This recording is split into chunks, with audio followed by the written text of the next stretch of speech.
Fans ఏంటంటే cinema వాళ్ళు ఎప్పుడు నాతో ఉన్నారు.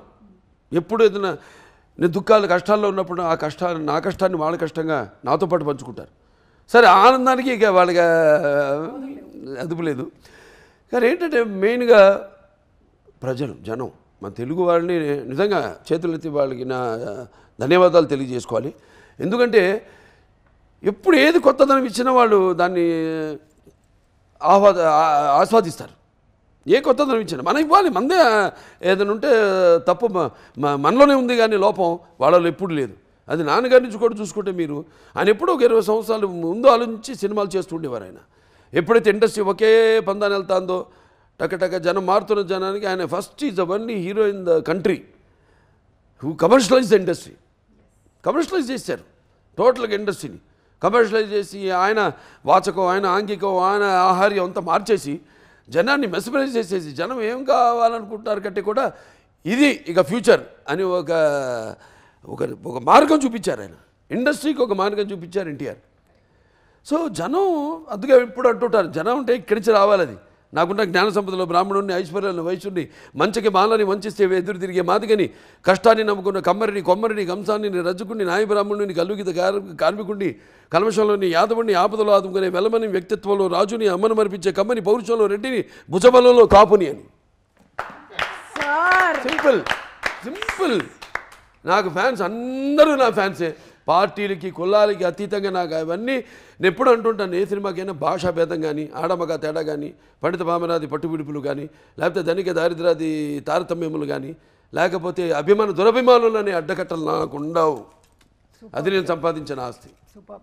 నిజంగానే మన సంస్కృతి సంప్రదాయాలని తెర మీద ప్రతిబింబించినటువంటి ఆ మహనీయులు విశ్వవిఖ్యాత నటసార్వభౌములు శ్రీ నందమూరి తారక రామారావు గారిని ఈ సందర్భంగా గుర్తు చేసుకోవడం అనేది మనందరి కనీస బాధ్యతగా భావిస్తూ ఉన్నాము. ఈ రోజున చాలామంది అంటే నందమూరి తారక రామారావు గారి సినిమాలు ఏవైతే ఉన్నాయో ఆ సినిమాల్లో ఉండేటువంటి ప్రతి ఒక్క డైలాగ్ని ఎంతోమంది చాలామంది దాన్ని మళ్ళీ బైహార్ట్ చేసి చెప్పగలుగుతున్నారు అంటే అది కేవలం ఆయన మనకిచ్చినటువంటి గొప్ప సంపద. అంతే. సినిమా మాధ్యమం ద్వారా ఆయన భక్తిని బతికిచ్చారు, భాషను బతికిచ్చారు, ఆ గెటప్స్ని బతికిచ్చారు. ఆ క్యారెక్టర్స్ ఎలా ఉంటాయి, కృష్ణుడు ఎలా ఉంటాడు ఎవడు తెలుసు, రాముడు ఎలా ఉంటాడు, లేకపోతే రావణాసుడు, ప్రతి నాయకులు కూడా, దుర్యోధనుడు ఎలా ఉంటాడు, భీముడు ఎలా ఉంటాడు, ఒక అర్జునుడు ఎలా ఉంటాడు, అర్జునుడే ఆ బృహన్నలు ఎలా ఉంటాడు, ఇవన్నీ ఆయన క్యారెక్టర్స్ చేసేసి ఆయన ఒక డిక్షనరీ, ఒక ఎన్సైక్లోపీడియా ఆయన మాకు ఇన్స్పైర్ చేశారు సార్. అంతే.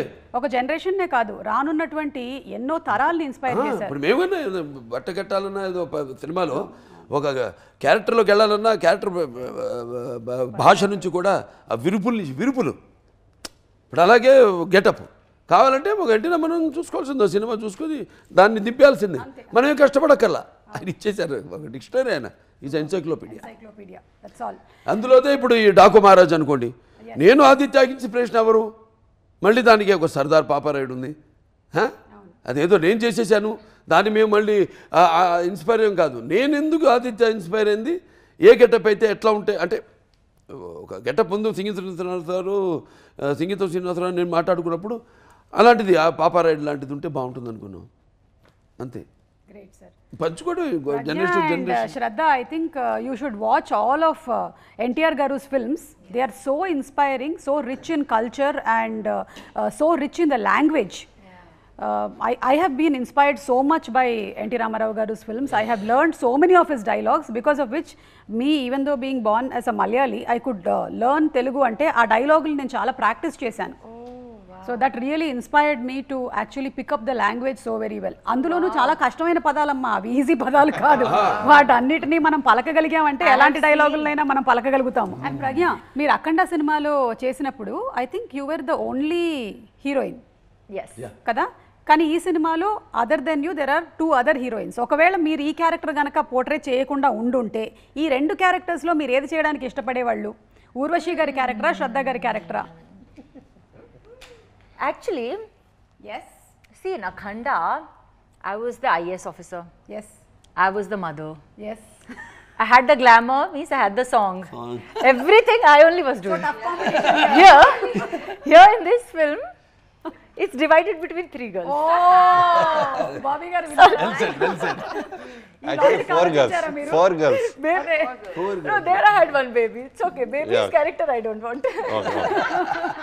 Why not? You can do We it. get a frock and we do it. You can do it. You can wear a frock and you can do that role also. Okay, but if I have to choose, I think I will still choose Kaveri.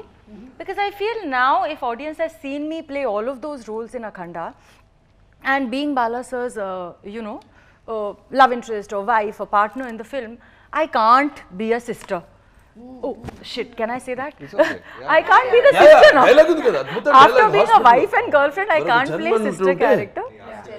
చెల్లిగా